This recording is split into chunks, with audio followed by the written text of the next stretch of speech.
अपने हम या शेर नवाज सैयद अमीन शाह साहब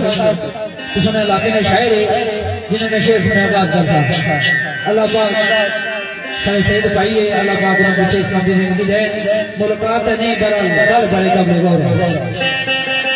हर टाइम हर वक्त हर लम्हा अल्लाह का शुक्र अदा करना चाहिए कि अल्लाह पाक असा की इंसानी सब कुछ पैदा किया अब अल्लाह पाक असा की इंसान सब कुछ पैदा किया और दुआएं करने मालिका असा की इंसानियत इंसान ने की समझने की तौफीक दी है इसने दर्द की इसने तकलीफ की समझी गई तो शेर सैयद अंजुम शाह साहब ने शेर वगास सरकार ने